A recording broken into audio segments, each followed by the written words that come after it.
Oi, pessoal! Espero que estejam todos bem e que estejam aproveitando o módulo geniturinário, estudando bastante e aprendendo muito, tá? Eu sou o Helder, eu sou da Faculdade de Medicina, do grupo de Nefrologia, e nos próximos minutos eu vou conversar com vocês sobre a avaliação dos distúrbios ácido básicos.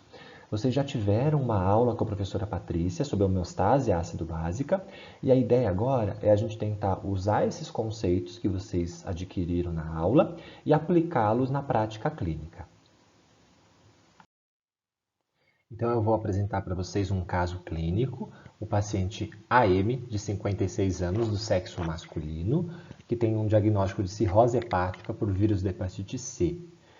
Está no D17 de um transplante hepático, fazendo já uso dos imunossupressores, e apresentou uma hemorragia digestiva alta com choque hipovolêmico, uma discrasia sanguínea e oligúria, com necessidade de drogas vasoativas e ventilação mecânica. E foi colhida uma gasometria desse paciente com um pH de 7,11, um PdCO2 de 32, um bicarbonato de 10, um sódio de 132, um cloreto de 107 e uma albumina de 3. E aí a pergunta, como interpretar esses distúrbios ácido-básicos? E essa gasometria ela pode ser colhida de duas maneiras, uma gasometria arterial ou uma gasometria venosa. Elas são muito próximas, muito semelhantes do ponto de vista ácido-básico, tá? Em termos de bicarbonato, em termos de pH, a variação é muito pequena, né? Na gasometria venosa, o pH tende a ser 0,05 menor em relação à gasometria arterial, nada que impacte na nossa interpretação. O que determina a necessidade de ser uma gasometria arterial? A necessidade de avaliação de oxigênio.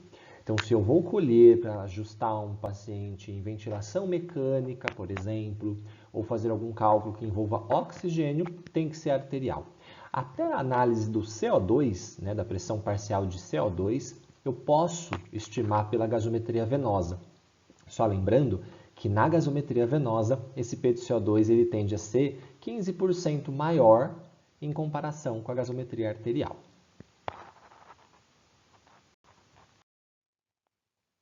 Vocês já discutiram brilhantemente isso com a professora Patrícia, mas só para relembrarmos, né, os pontos principais, as linhas de defesa para a manutenção do pH são 3. A gente tem um sistema tampão, que ele é instantâneo, que vai depender da concentração e do pK do sistema, e os principais tampões que a gente tem disponíveis é o bicarbonato, ácido araquidônico bicarbonato, né, as proteínas plasmáticas, hemoglobina e o tampão ósseo, né, através dos fosfatos.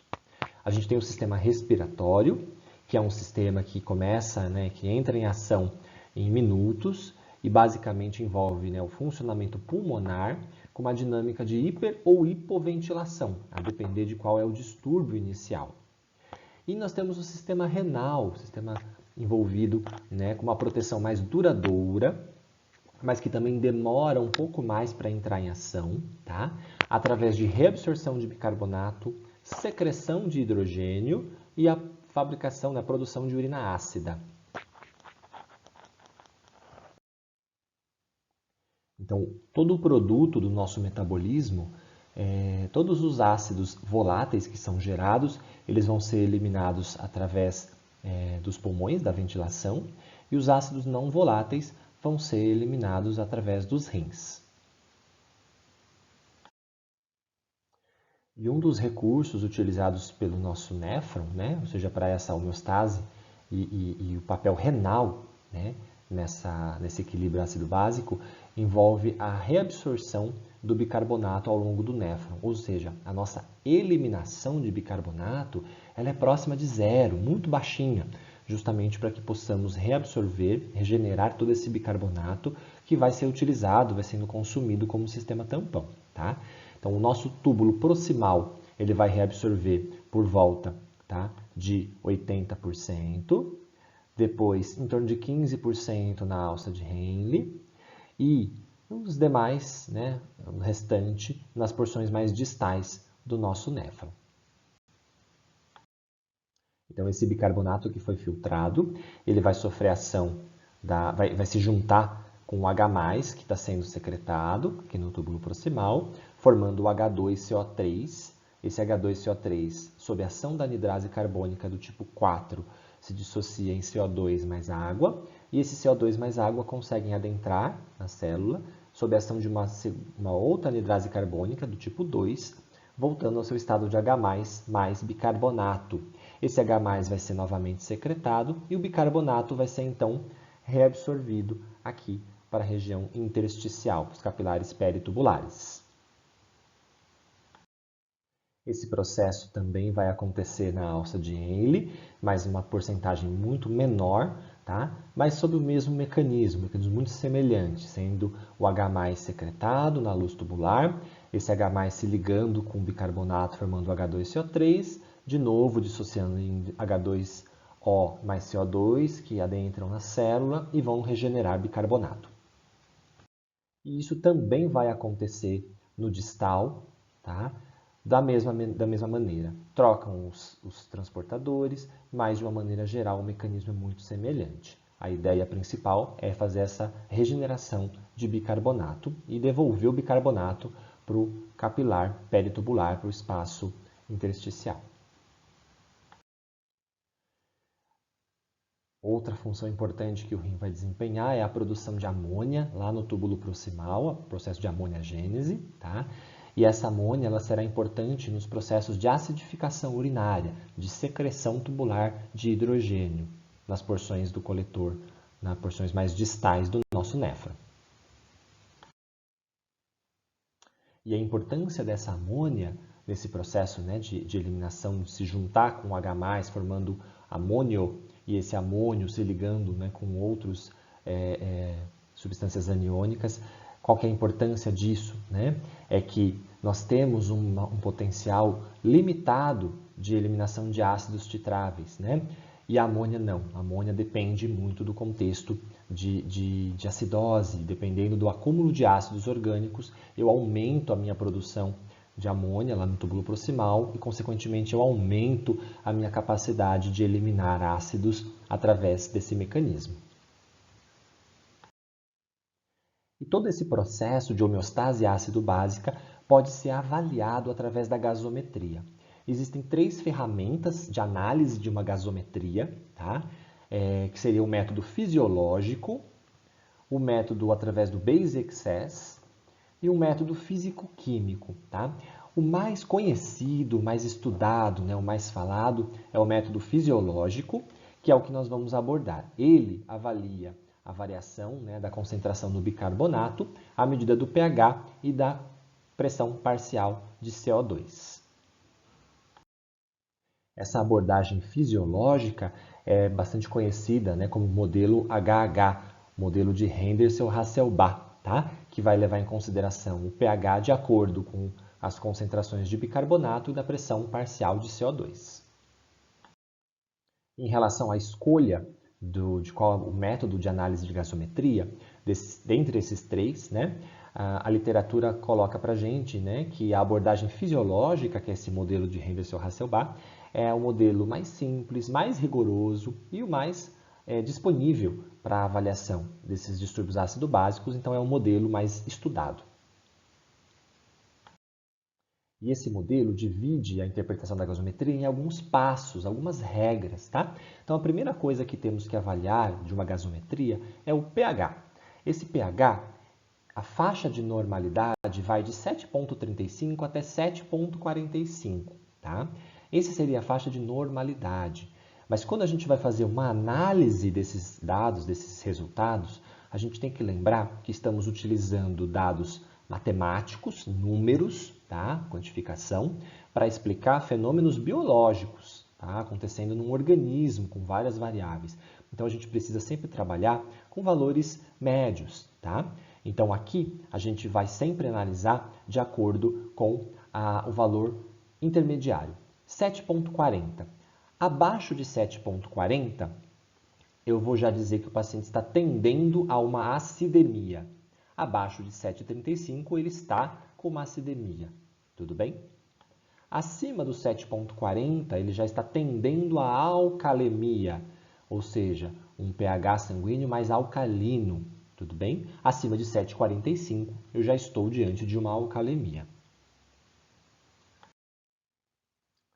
A segunda etapa é avaliarmos o distúrbio primário. Como que faremos isso? Nós vamos olhar para a concentração de bicarbonato e a concentração de PCO2.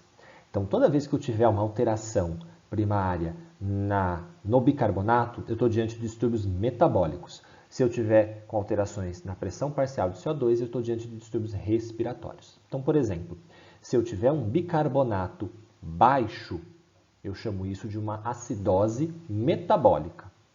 Se eu estiver diante de um bicarbonato alto, eu estou diante de uma alcalose metabólica.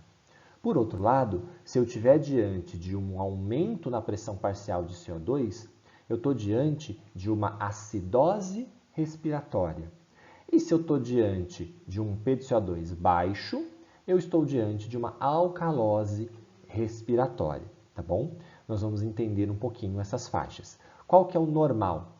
O bicarbonato, a faixa de normalidade é entre 22 e 26, sendo o valor médio de 24, e o PCO2 normal seria entre 35 e 45, com o valor médio de 40. Depois que a gente identifica o distúrbio primário, a gente vai olhar a compensação. O que eu esperaria do meu coleguinha, tá? Então, se eu tiver diante de uma acidose metabólica, ou seja, um bicarbonato baixo, abaixo, né, da faixa de normalidade que seria entre 22 e 26, eu preciso avaliar o que o meu pulmão está fazendo, o que o meu sistema respiratório está fazendo para compensar. Então, eu calculo o que eu esperaria de encontrar na concentração de PCO2, tá? Para isso, nós temos uma fórmula matemática, que é conhecida como fórmula de Winters, que é a PCO2 esperada, ela seria 1,5 vezes a concentração de bicarbonato mais 8, mais ou menos 2 de variação. Tudo bem? Ou seja, encontrei um bicarbonato baixo, eu vou calcular qual seria o PCO2 esperado para este bicarbonato. E, consequentemente, eu vou avaliar se eu estou dentro ou estou fora da minha zona de compensação.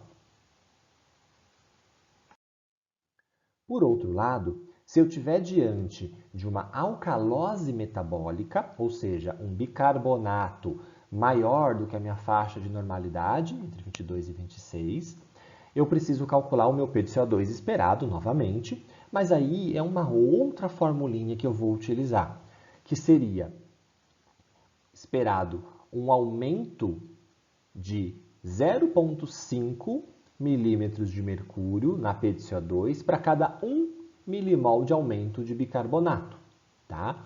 Ou eu posso usar uma outra formulinha, que seria 0,7 vezes a variação de bicarbonato, ou seja, o bicarbonato que o meu paciente tem, menos 24, que seria o valor médio, mais 40, mais ou menos 2 de variação. E aí eu vou encontrar a faixa esperada desse meu PCO2. Se estiver dentro da faixa de esperado, eu estou diante de um mecanismo de compensação. Se estiver fora dessa faixa, aí é porque eu tenho um outro distúrbio acontecendo. Por outro lado, se o meu distúrbio primário for respiratório, eu preciso sempre diferenciar se esse distúrbio ele é agudo ou se ele é crônico. E isso varia um pouquinho na literatura. A própria história clínica do paciente pode me ajudar a entender se é agudo ou se é crônico. Outra maneira é ver pelo tempo. Então, depois de 24 horas eu já posso considerar como crônico, tá? Ou uma outra maneira de avaliar é pelo base excess. O valor ali do base excess geralmente oscila entre menos 2 e mais 2. Se eu estiver próximo desse zero, né, ou seja, entre mais 2 e menos 2, eu vou dizer que é um distúrbio agudo. Se eu estiver com esse base excess afastado do menos 2 ou do mais 2, eu posso considerar como um distúrbio crônico. Tá? E como é que eu faço o cálculo do esperado? Então, aqui é o inverso.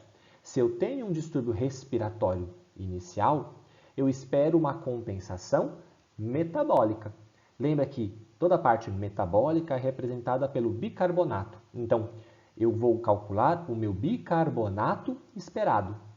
E como que eu faço isso? Para cada 10 pontos de variação do P de CO2, eu espero que varie 1 ponto de bicarbonato se for uma acidose respiratória aguda. Porém, se for uma acidose respiratória crônica, eu espero que para cada 10 pontos de P de CO2 que varie 4 pontos do bicarbonato. No entanto, se o meu distúrbio primário for uma alcalose respiratória, eu também vou dividir entre aguda e crônica pelos mesmos critérios. E, de novo, se o meu distúrbio primário é respiratório, eu espero sempre uma ação compensatória do meu colega. Então, se o respiratório está afetado, eu espero que o metabólico, o renal, entre em ação para tentar equilibrar as coisas. O que eu esperaria? Então, qual que é o meu bicarbonato esperado? Então, aqui no caso, para cada 10 pontos de variação do P de CO2, eu esperaria uma variação de 2 pontos de bicarbonato se for uma alcalose respiratória aguda. Porém, se for uma alcalose respiratória crônica, eu espero que para cada 10 pontos que varie o meu P de CO2, que varie 5 pontos o meu bicarbonato. Então, o quarto passo é a gente fazer o cálculo do anion gap. O que é esse anion gap? É o hiato aniônico. A ideia é que a gente tenha um equilíbrio entre os íons positivos e os íons negativos. Dos positivos, aqui representado à esquerda, a gente tem o sódio como principal responsável. E aqui em laranja, os cátions não mensuráveis. Aqui do lado direito, a gente tem os negativos, então principalmente o cloreto, o bicarbonato e os demais que são considerados como os ânions não mensuráveis. Esses não mensuráveis englobam algumas coisas conhecidas. Entre os positivos, o potássio, cálcio, magnésio, e entre os negativos, fosfato, sulfato, ácidos orgânicos, proteínas, aqui principalmente a albumina. Então, quando a gente vai fazer o equilíbrio entre os dois, o gap verdadeiro deveria ser zero, tá? Ou seja, a gente subtrair os negativos.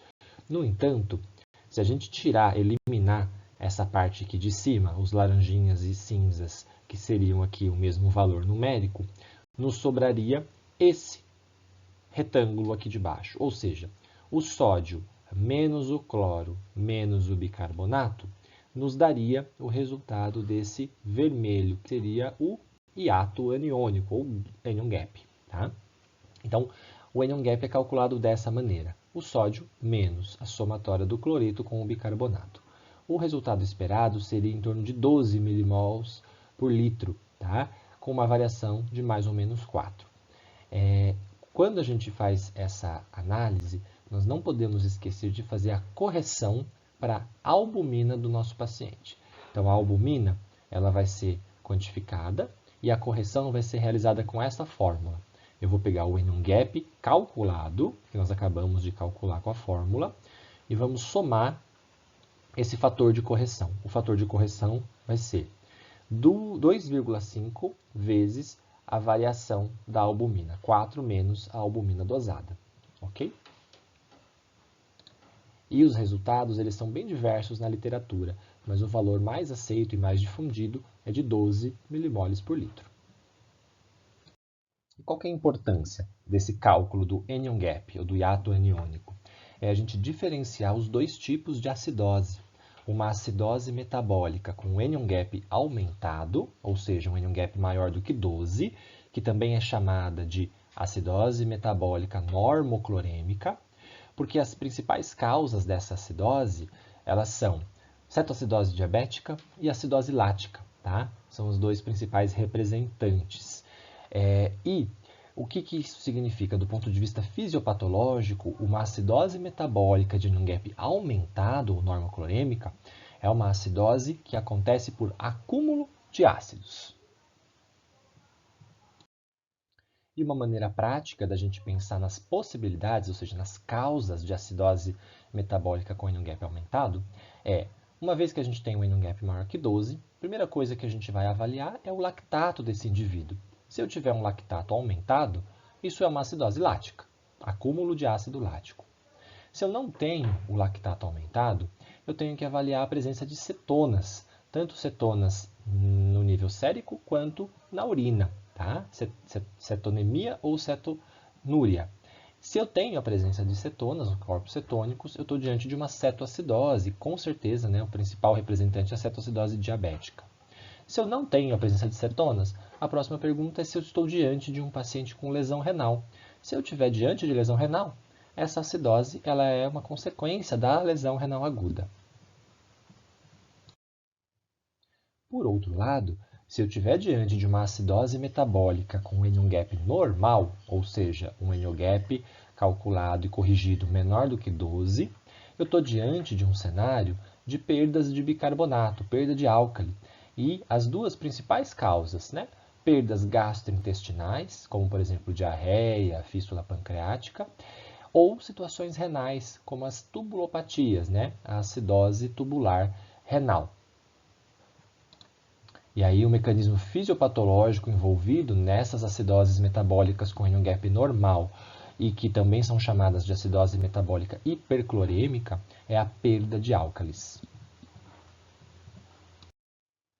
Então, vamos voltar para o nosso caso clínico e a gente vai aplicar esses passos que a gente falou até agora para ver se torna um pouco mais palatável, tá bom?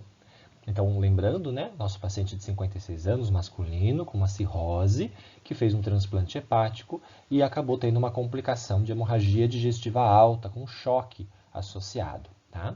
E essa era a gasometria. Então, primeira coisa que a gente vai avaliar, lembra? A regra número 1, nós vamos avaliar o pH.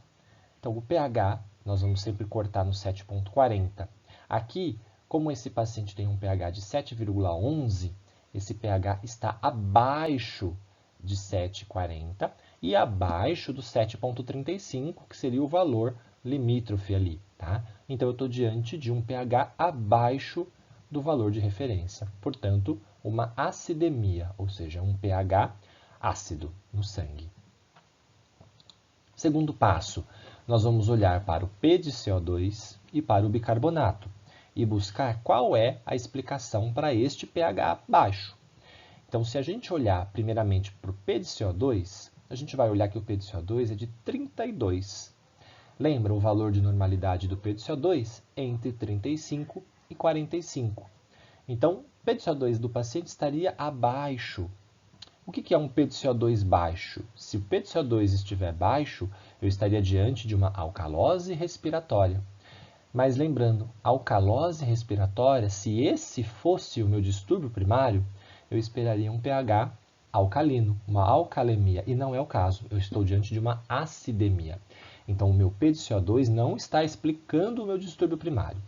Por outro lado, se eu olhar o bicarbonato, que chama bastante atenção, ele está muito abaixo do valor de referência. Lembrando que bicarbonato normal é entre 22 e 26. Então, valor médio, 24. BIC bem abaixo do valor de referência. Portanto, BIC baixo significa acidose metabólica. E isso bate com o nosso pH, um pH, né, tendendo a baixo. Ok? Então, nosso distúrbio primário é uma acidose metabólica. Por quê? Porque o nosso principal componente alterado que explica o pH é o bicarbonato. E toda vez que eu mexo com BIC, eu estou mexendo com distúrbios metabólicos. Terceiro passo é avaliar a compensação. O que eu esperaria do coleguinha? Então, se o meu quadro metabólico é o distúrbio primário, eu tenho que olhar para o respiratório. O que eu esperaria dos meus pulmões? Então, o P de CO2 esperado, eu tenho aquela fórmula de Winters, lembra que a gente comentou? Que seria 1,5 vezes o BIC mais 8 mais ou menos 2 de variação. Então, se a gente pegar um BIC de 10, eu teria aqui 1,5 vezes 10, que daria 15, mais 8, que daria 23, mais ou menos 2. Ou seja, o meu P de CO2 esperado seria aqui entre 21 e 25. E aí eu vou sempre olhar para o valor que eu encontro no meu exame. Poxa, o meu paciente está com 32 de P de CO2. O P de CO2 dele está dentro do que era o esperado? Não.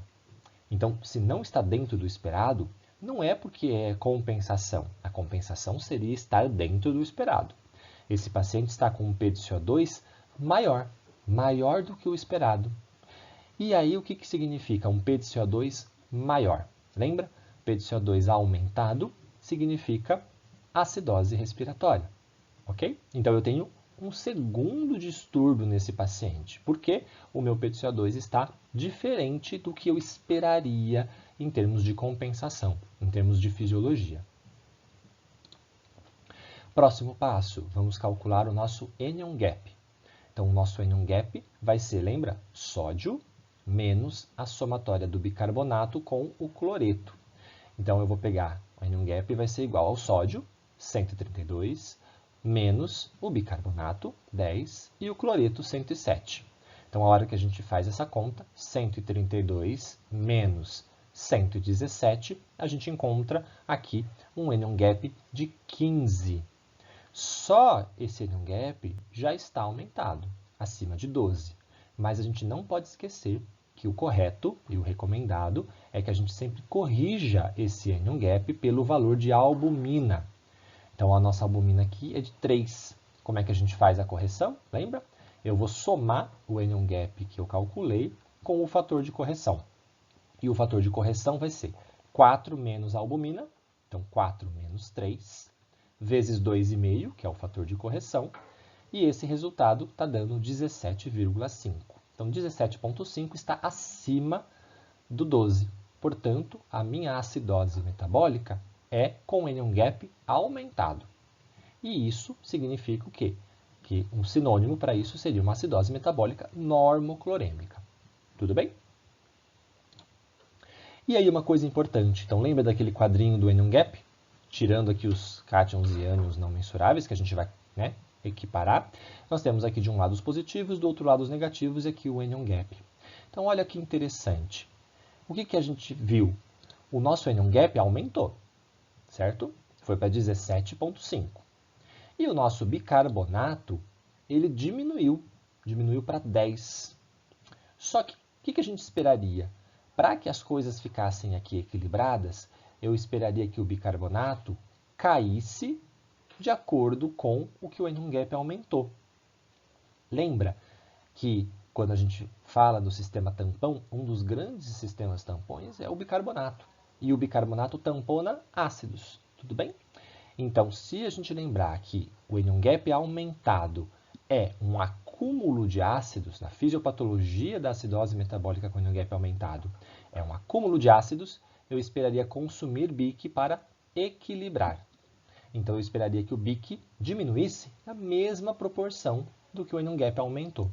Só que aqui, a gente tem um anion gap que saiu do seu habitual, que seria 12, e foi até 17,5. Então, eu tive uma variação aí de 5,5 pontos. E o bicarbonato médio, que é de 24, lembra? Entre 22 e 26, média 24. Ele saiu de 24 e foi para 10. Ele caiu 14 pontos. Então, o anion gap subiu 5 pontos e meio. E o BIC caiu 14 pontos. Então, o BIC diminuiu muito mais do que o esperado seria, tá? Para essa acidose de anion gap aumentado. Então, o que isso significa? Que esse cloro está acumulado. O BIC caiu muito mais do que o esperado. Então, nesse exemplo, além das duas acidoses que a gente já identificou, a acidose metabólica com anion gap aumentado e a acidose respiratória, a gente ainda tem um terceiro distúrbio, que é uma acidose metabólica hiperclorêmica. Tudo bem? E aí começam as dúvidas. Como que eu posso ter 3 acidoses no mesmo caso? Então, quando a gente fala em distúrbios mistos, tá? Eles são sempre mais complexos, né, de interpretar, de entender, mas vejam que o passo a passo é sempre o mesmo, tá bom? Seja um distúrbio simples, seja um distúrbio duplo, seja um distúrbio triplo. A gente nunca deve pular etapas, a gente sempre vai seguindo nesta ordem, tudo bem? Por isso a regra é feita nessa sequência, 1, 2, 3, 4 e os adendos, ok? E aí, próximo passo é a gente tentar explicar, tentar entender o mecanismo. Então, se a gente for olhar, ó, acidose metabólica de anion gap aumentado, poxa, o paciente sangrou, fez um choque. Então, significa que ele hipoperfundiu tecidos. Se ele hipoperfundiu tecidos, a gente imagina que ele teve tecidos, né, que sofreram hipóxia e que acabaram tendo que fazer um metabolismo anaeróbio e, consequentemente, pode ter produzido lactato. Será que é uma acidose lática? Então, aqui, nesse exemplo, a gente não colocou detalhes, né? Mas aqui a gente esperaria o quê? Um lactato aumentado, tá bom? Outra, acidose metabólica hiperclorêmica. Como é que pode? Por que que vai ter essa alteração? Então, uma das causas mais frequentes, né, a gente vê nos pacientes que recebem grandes quantidades, né, de soro fisiológico nessa fase de choque, provavelmente o paciente recebeu grandes alíquotas de soro fisiológico. Lembrar que o soro fisiológico ele não é fisiológico, ele tem uma carga enorme de sódio e uma carga enorme de cloreto. E o fato de eu estar administrando cloreto e sódio em grande quantidade, né, eu faço todo um desequilíbrio, um desbalanço que aumenta o acúmulo de H+, né? Eu acabo fazendo uma acidose metabólica hiperclorêmica, né? Faço uma troca lá no túbulo renal. E a acidose respiratória, que aqui provavelmente o paciente em ventilação mecânica precisa de alguns ajustes nessa mecânica, né? Alguns ajustes do respirador. Tudo bem? E essa brincadeira continua, né? Ou seja, a interpretação de distúrbios ácido básicos não para por aqui. A gente prossegue normalmente na prática clínica, né? Então, dependendo do que eu vou encontrando, eu vou dando um passo além. Então, se eu tenho uma acidose metabólica, por exemplo, com anion gap aumentado, normoclorêmica, a gente vai fazer essa análise da variação do anion gap e variação do bicarbonato que nós fizemos, tá? Para procurar distúrbio triplo.